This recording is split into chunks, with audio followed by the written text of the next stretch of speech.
If you put Call of Duty Modern Warfare 2 Remastered in front of someone who'd never seen it and told them it was a new game that came out in 2020, they'd probably believe you, no problem. Stop it! That's how good of a job the team at Beanox has done on the technical side of this project. But this single-player campaign has a problem that Raven Software's 2016 remaster of the original Modern Warfare story missions didn't have. It's arriving into a world where Infinity Ward's outstanding 2019 reboot of Modern Warfare already exists. It may not be fair to Call of Duty Modern Warfare 2 Remastered to compare it to its own reboot, but it's also not unfair when we're all playing this one afterwards. While a lot of Modern Warfare 2's mission design holds up really well, it still feels old in some noticeable ways.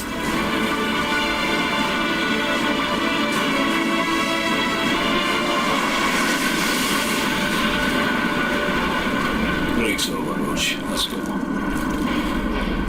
Beanox has done an excellent job of making Infinity Ward's blockbuster 2009 first-person shooter sequel look, well, modern.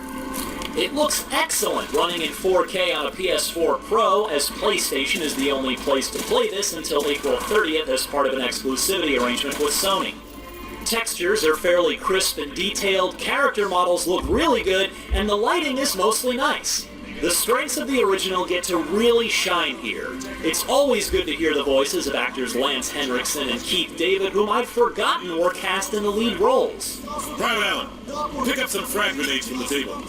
Toss the grenade down the range to take out several targets at once. Certain things still show Modern Warfare 2's age, though, like the fire and explosion effects and the flat outdoor lighting in the early daytime missions. Given that I haven't played this 4 to 6 hour campaign since it originally came out, I'm surprised at how much of it I remembered. That speaks to how memorable a lot of these missions are. I still love the snowmobile escape early on, the frantic fight through the favelas, the battle at Burger Town where you can sadistically abuse the drone strike missile capability you're given, surviving the war in firebombed Washington, D.C., and more.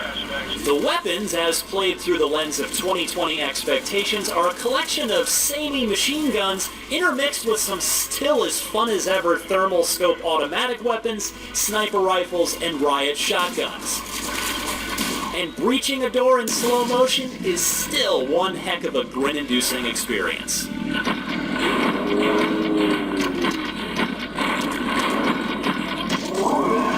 Oh yeah.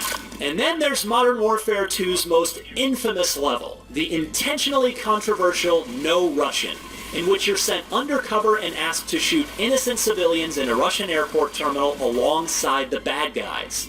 And yes, you can still skip it if you don't feel comfortable playing it. 10 years on, I decided to see if I could get through it without pulling the trigger, and while you can avoid shooting a single civilian, you'll still need to open fire on the police who arrive on the scene later in the level. So one way or the other, this mission can still make me squirm. No Russian. Thank goodness for all of its memorable Michael Bay-style blockbuster moments, because in 2020, Call of Duty Modern Warfare 2 is competing for our attention with its own very impressive reboot. In that light, the generic shooting gallery gameplay of Modern Warfare 2's campaign feels dated. After so many games, we're on to the magician's trick now. The new Modern Warfare has largely pushed the series past this for the better. So while this remaster is still a fun ride that looks impressively current, it's lost a bit of its punch. Some of that is due to the advances of time, but it's mostly because it's been bested by itself. For more on Call of Duty, check out our review of the 2019 Modern Warfare reboot, and don't miss our graphics comparison of the original Modern Warfare 2 versus the remaster.